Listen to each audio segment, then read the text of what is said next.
um grande homem diante do seu Senhor, e de muito respeito, porque por ele o Senhor dera livramento aos sírios. Era um homem herói, valoroso, porém leproso. Saíram tropas da Síria da terra de Israel e levaram presa uma menina que ficou ao serviço da mulher de Naamã. E disse esta à sua senhora: oxalá que o meu senhor estivesse diante do profeta que está em Samaria, ele o restauraria da sua lepra. Então foi Naamã e notificou o seu senhor, dizendo: assim e assim falou a menina que é da terra de Israel. Então disse o rei da Síria: vai, anda, enviarei uma carta ao rei de Israel. Então tomou na sua mão 10 talentos de prata, 6.000 ciclos de ouro e 10 mudas de roupas, e levou a carta ao rei de Israel, dizendo: logo em chegando a ti esta carta, saibas que eu te enviei, Naamã, meu servo, para que o cure da sua lepra. E sucedeu que lendo o rei de Israel a carta, rasgou as suas vestes e disse: sou eu Deus para matar e para vivificar, para que este envie a mim um homem para que eu cure da sua lepra? Pelo que deveras notai, peço-vos e vede que busca ocasião contra mim.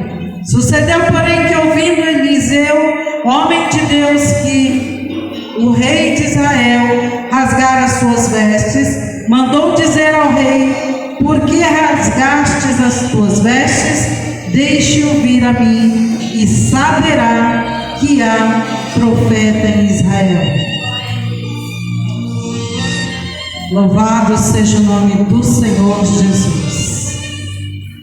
Verso de número 14 diz assim: então desceu e mergulhou no Jordão 7 vezes, conforme a palavra do homem de Deus, e a sua carne tornou-se como a carne de um menino, e foi curado. Feche os teus olhos neste momento. Pai, diante da tua presença, nós estamos, Senhor Jesus, e queremos, papai querido, que através desta palavra, ela venha, Senhor Jesus, ser cura para aqueles que estão enfermos. Ela venha, Senhor Jesus, ser libertação para aqueles que estão, Senhor, oprimidos, precisando, Senhor Jesus, de um milagre, de uma restauração, aonde só o Senhor tem o poder para mudar a história deste homem e desta mulher, que deixou a tua casa, deixou os seus afazeres para estar na casa do Senhor, porque ele reconhece que sem ti ele nada pode fazer. Mas se o Senhor, papai querido, disser nesta noite que o Senhor está aqui para curar,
Graças a Deus.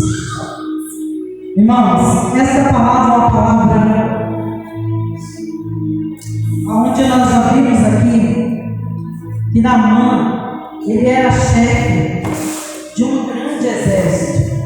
A Bíblia diz que ele era um homem valoroso, ele era um homem que ele era muito conhecido e respeitado por onde ele passava, porque ele não era qualquer pessoa, ele tinha um cargo muito forte naquele lugar. E eu vejo aqui, irmãos, que mesmo ele sendo um homem valoroso, como a Bíblia diz, herói, como a Bíblia diz, mesmo estando fazendo tudo aquilo e sendo tudo aquilo, porém ele era um homem leproso. E se você for procurar a palavra leproso, irmãos, ela nada mais é do que uma enfermidade que dá na pele da pessoa.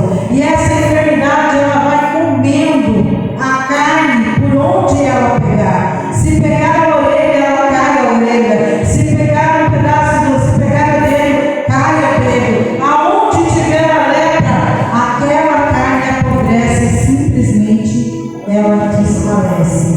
Aquele homem era um homem respeitado, mas porém ele era leproso. Por que a Bíblia afirma isso? A Bíblia afirma isso assim como a mulher do fluxo de sangue, que todos que tinham lepra eram considerados pessoas impuras, ou seja, perante a sociedade ele não poderia ir. Mas ele sendo chefe de um exército, ele precisando estar à frente de um exército, como esse homem podia fazer? Aí você diz, mas se ele era chefe, ele era rico, sim, mas ele precisava daquele emprego, porque ele tinha com certeza também família para cuidar, mulher para cuidar, filhos para cuidar. Mas irmãos, veja bem, como ele poderia trabalhar, como ele poderia estar na frente daquele trabalho sendo desse jeito? Aquele homem precisava se esconder. Durante o tempo que ele estava em guerra, ele estava com a sua armadura e ninguém podia ver as feridas naquele corpo. Mas quando aquele homem chegava na casa dele, que ele simplesmente tirava a armadura dele, ele via aquelas feridas no corpo. E a esposa via também, né? Só que na casa dele havia uma menina que tinha sido trazida para estar ali ajudando a esposa dele. E essa menina conhecia um profeta, a Bíblia diz, né? O profeta Eliseu. E ela já sabia que o profeta Eliseu ele era um homem de Deus, que por onde ele passava, milagres aconteciam. O que ele profetizava, milagres aconteciam. Testemunhos eram dados por onde aquele homem de Deus passava. O que eu quero dizer para você, hoje nós estamos aqui, irmãos, mas nós somos esses profetas, homens e mulheres de Deus. O povo lá fora precisa ver que neste lugar existe homens e mulheres de Deus. Porque nós não estamos aqui, irmãos, simplesmente adorando a Deus, simplesmente buscando em Deus. Nós estamos aqui também, assim como Deus fez na minha vida, assim como Deus fez na sua vida, nós temos que ser testemunho para aqueles que estão lá fora. As pessoas têm que ver algo na minha vida diferente. As pessoas que estão lá fora também têm que ver você diferente. Eles têm que te ver como homem de Deus. Eles têm que te ver como mulher de Deus. Eles têm que te ver pessoas valorosas na presença de Deus. Pessoas que quando abrem a boca para profetizar, o milagre acontece. Nós precisamos ser assim, irmãos, porque é dessa maneira que nós vamos ser testemunhas de Deus aqui na terra. Por que eu posso subir no púlpito e dizer com a autoridade de Deus que Ele cura? Porque grandes curas o Senhor tem feito na minha vida.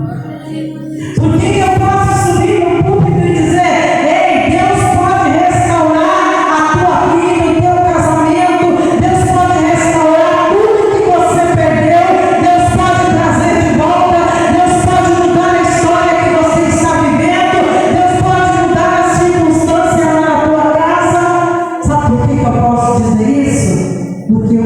o que Deus fez na minha casa quando eu entreguei os meus caminhos para o Senhor. Então, como homem de Deus e mulher de Deus, por onde você passar, você vai ter grandes testemunhos de Deus para contar. Você, por menos que você tenha caminhado com Jesus, eu acredito que você tem grandes milagres para contar.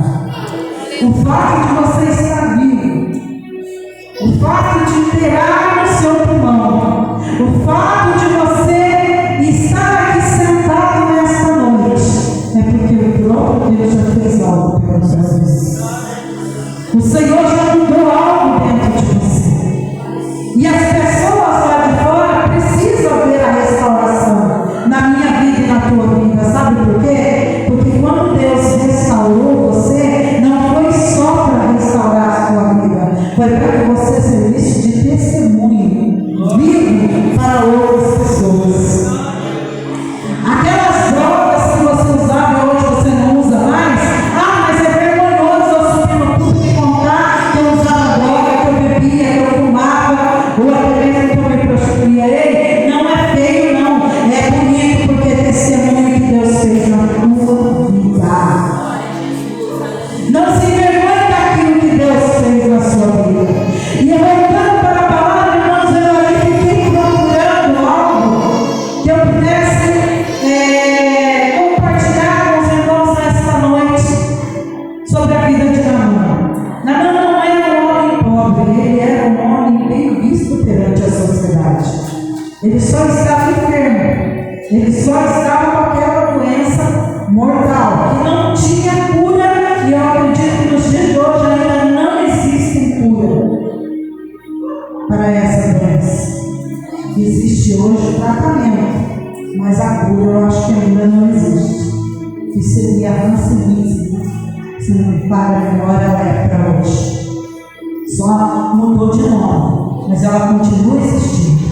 Não pensa que a lepra acabou não, irmãos, ela existe ainda. E o que significa a lepra, já expliquei para vocês, é uma doença na pele. Imagine só você com uma doença na pele, um homem de respeito, por onde ele passava, todo mundo respeitava ele, porém ele sabia que ele estava por uma doença ali que estava comendo ele vivo a cada dia, e ele precisava de um milagre. Veja que aquele homem, irmãos, quando alguém chega para ele e fala: ei, eu conheço alguém que pode te ajudar. No mesmo momento, aquele homem se prontificou. Então me leve até ele, porque eu quero receber essa cura. Eu preciso ser curado. Assim como aquela mulher de fluxo de sangue, ela ouviu falar que Jesus curava. E ela foi até o homem de Deus, o Jesus. E aquele homem também foi até o homem de Deus, o profeta Eliseu. Ele era um simples profeta, mas ele era um grande homem de Deus. O que eu quero dizer para você: pode se sentir pequenininho, não tem problema. Pode se sentir o menor da casa, não tem problema. Davi também era considerado o menor da casa. E olha quanta coisa Davi fez na vida. O que eu quero dizer para você é que o Deus que nós servimos, ele não escolhe rico, ele não escolhe pobre, ele não escolhe maior, ele não escolhe menor, ele não deixa de fazer milagre na vida do pobre, ele não deixa de fazer milagre na vida do rico, ele não faz acepção de pessoas. Jesus, ele cura todos aqueles que vêm até ele. Jesus ajuda todos aqueles que se prontificam na presença dele. Quer saber o segredo da história da sua vida ser mudada? É você estar firme com ele. É você andar lado a lado com Jesus. É você entregar a tua vida para ele. E não se importar mais com a sua vida. Porque quando nós entregamos algo para alguém, não é mais do nosso jeito, não é mais da nossa maneira. Quando nós entregamos a nossa vida para Jesus, não é mais nós que vivemos, não é mais nós que temos o controle da nossa vida nas mãos, e sim nosso Pai. Sabe o que eu quero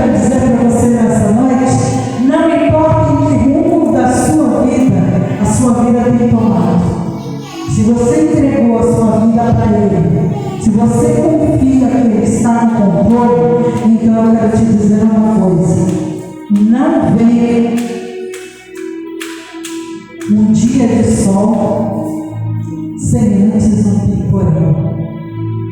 Não tem como vir uma vitória antes da prova. Toda vitória, quando está chegando, nós já aprendemos isso, né, irmão? Nós já aprendemos isso. Eu sempre converso com o missionário Elisângela. Nós já aprendemos que quando alguém profetiza e vai vir vitória na tua vida, Arabaxude cantará, Setarabaxude cantará, você se prepara, porque antes vai vir a prova, porque não tem como vir prova, não tem como vir vitória, se antes não vir a prova. A vitória é a certeza de que você passou na prova e foi aprovado pelo Senhor. Então não se preocupe se você hoje entrou aqui na prova. Não se preocupe se a sua vida só está luta, só está peleja. Ei, vai chegar o momento que você vai cantar o hino da vitória. Porque Deus vai fazer cessar esse vento forte. Jesus vai acalmar o mar. Jesus vai acalmar a tempestade. E Ele vai deixar tudo fluir na sua vida conforme Ele quiser. A prova que vem pela tua vida, irmãos, pela nossa vida, ela não vem para nos matar. Veja bem, você serve um Deus que é fiel e verdadeiro. Você já entregou a tua vida para Ele. Você já está vivendo na presença dEle. Tudo que você tem feito na tua vida, você tem pedido permissão ao Senhor. Você está hoje aqui sentado ouvindo a palavra do Senhor. Você está lá na tua casa, você está ouvindo louvores. Você está trabalhando, você está ouvindo louvores. Você está se enchendo cada dia mais das coisas do Senhor. Então, fique tranquilo, porque se você ainda está na prova, é porque Deus está querendo lhe entregar uma grande vitória, para dizer: meu filho, primeiro a prova, mas depois a aliança, depois a vitória, depois você vai cantar o hino da vitória, vai passar sobre as águas e elas não vão te afundar. Agora eu imagino, aquele homem chegou até o profeta Eliseu. Imagina ele, irmãos, Naamã chegando lá. Ele imaginou: quando você vai até alguém, o que você espera? Você espera que alguém vai abrir a porta, vai receber você, vai colocar você para dentro, vai servir um café para você. Não é assim que nós imaginamos? Mas a Bíblia diz que Naamã chegou e Eliseu, o profeta Eliseu, nem sequer foi até ele para receber. O profeta Eliseu só mandou um recado: diga para ele mergulhar 7 vezes.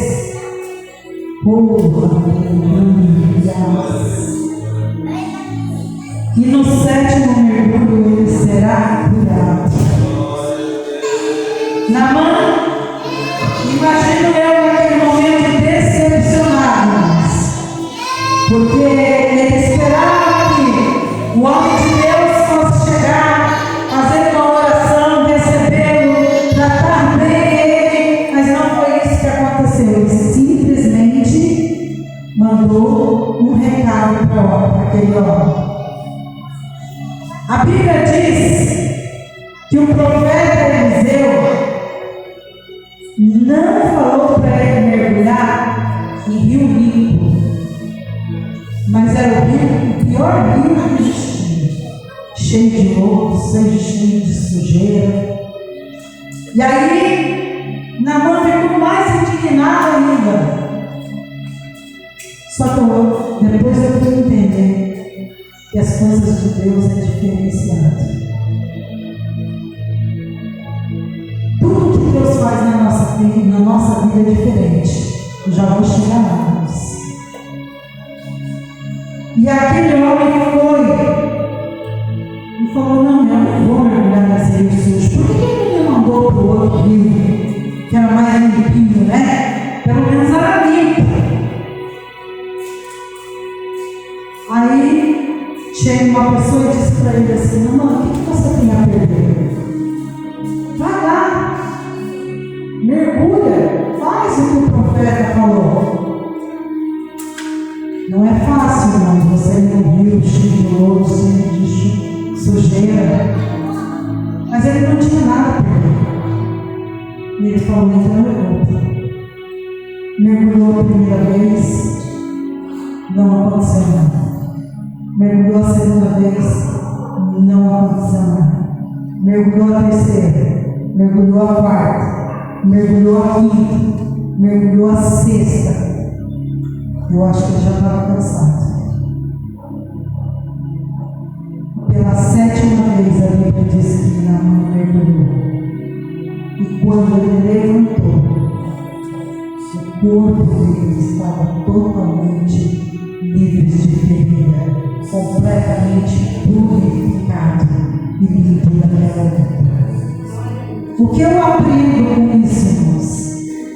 Na mão de escolha, ele poderia mergulhar ou não mergulhar, mas ele escolheu mergulhar. Sim ou não? As coisas de Deus é diferente, sabe por quê? As pessoas acham que a obra de Deus é tão diferente. As pessoas de Deus acham que os mistérios de Deus é tão diferente. Ah, mas eu não vou para a igreja porque eu não entendo nada que a Bíblia diz. Eu já escutei tanto isso. Ah, mas servir a Deus é muito difícil, Deus é muito complicado. Eu vou falar para você que Deus não é complicado. Jesus não é complicado. Jesus cuspiu no chão, pegou um pouquinho de óleo, colocou nos dois olhos e falou assim: se queres ver, abre o olho e seja curado. Você não entendeu o mistério? Você acha que isso é ser complicado?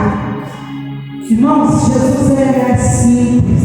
Jesus é humilde. Jesus poderia chegar lá e fazer uma oração fervorosa e gritar em nome de Jesus: sai agora toda essa cegueira, vai embora agora espírito da cegueira. Não! Jesus cuspiu no chão, fez um barro, colocou na vista daquele homem cego, e a Bíblia diz que mandou aquele homem ir lavar, e quando aquele homem lavou, automaticamente aquele homem voltou a enxergar.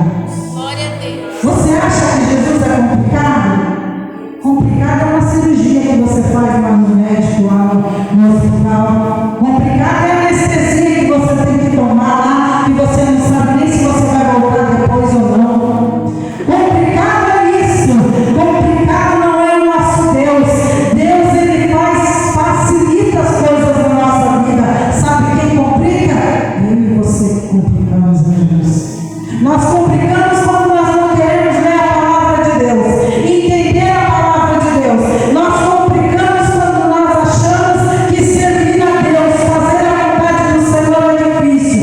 Não, não é difícil. Jesus nasceu, Jesus cresceu e Jesus morreu em carne e osso para mostrar para mim e para você que é possível viver sobre essa terra servindo a Deus sem pecar. Jesus não estava em espírito quando ele estava aqui na terra. Jesus estava em carne e osso. Ele nasceu numa manjedoura para mostrar para muita gente que ele, sendo filho do rei, Rei dos reis e Senhor dos exércitos, ele nasceu numa manjedoura. Ele nos deu exemplo de humildade. Glória a Deus. Todos os dias eu entendo que quando nasce a mulher fica grávida, quando ela está ali pelo 7º mês, ela já começa. O marido, o esposo, nós temos que fazer o quartinho do bebê, nós temos que preparar o quartinho da criança. A Maria, a esposa, vai e começa a comprar o melhor berço, o melhor que é o dinheiro dela consegue comprar. Ela compra o berço, ela compra o carrinho, ela compra o andador.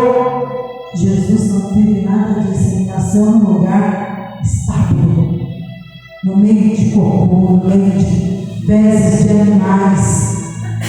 Precisava? Não, ele poderia ter nascido num berço de ouro, mas ele nos deu o exemplo de humildade quando ele nasceu. Ele continuou dando o exemplo de humildade quando ele cresceu nessa terra, aos 12 anos. Ele nos deu o exemplo nessa terra, todos os anos da vida que Jesus passou aqui. Que ele era um homem simples e que era possível viver sobre essa terra sem pecar. Sabe para quem ele deu o exemplo? Para mim e para você. Para entender que é possível dizer não ao pecado, que é possível nós resistirmos do mal, que é possível, porque se ele conseguiu, nós também conseguiremos.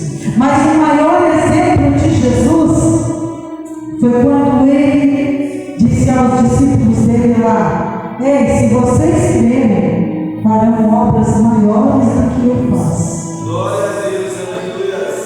O profeta Eliseu estava cumprindo a palavra que Jesus disse lá para os discípulos dele. Ele estava sendo profeta. E você, tem usado a sua boca para ser profeta? Tem usado essa boca linda que Deus deu, assim, pegando, calava, xandaranai, para profetizar bênção na vida do teu irmão? Você tem usado essa boca para dizer que Jesus cura, que Jesus restaura, que Jesus liberta, que Jesus pode fazer uma grande obra na tua vida, na vida daqueles que creem? Porque foi para isso que Jesus nos deixou na terra. Foi para isso que ele nos chamou. O profeta Eliseu só estava cumprindo o que Jesus tinha falado. Ele determinou a cura sobre a vida de Naamã. E Naamã foi completamente curado. O que eu quero dizer e o que eu quero que vocês aprendam com esse texto: Jesus, humilde, nós precisamos ser também, assim como ele foi humilde. Assim como Jesus fez tudo e viveu sobre essa terra, dando os exemplos de humildade, eu e você precisamos ser. Nunca imaginar que você seja melhor ou pior, porque ninguém está falando. Porque esse é o segredo da vitória da minha tua vida. Não deixar que ninguém seja melhor que você, mas também você não pode ser melhor que ninguém. Outro exemplo que Jesus nos dá aqui, irmãos, é que não tem acepção de pessoas no meio do Evangelho de Deus. A porta está aberta para pobre, rico, classe alta, classe média, para todos que vierem na casa do Senhor será bem-vindo. Jesus não escolhe se ele quer curar Pedro, Tiago, João. Ele pode curar todos, mas todos vocês têm que estar com o coração quebrantado, humilhado diante da presença dele. Sabe por que esse texto nos revela isso? Naamã era um homem que tinha dinheiro. Naamã era um homem respeitado perante a sociedade. Você acha que uma pessoa desse tipo é uma pessoa humilde? Não é, irmãos. Naamã não era humilde. Naamã, ele se achava. Naamã estava se achando, ele achava, não é verdade. Naamã achava que ele era uma pessoa, por ele ser respeitado, ele achava que todos realmente tinham que respeitar por onde ele passava. Ele tinha orgulho, ele era um homem orgulhoso, ele se vantajava do poder que ele tinha nas mãos. Isso é um erro muito grande. Jesus permitiu que Eliseu profetizasse isso na vida dele, para quebrar o orgulho de Naamã.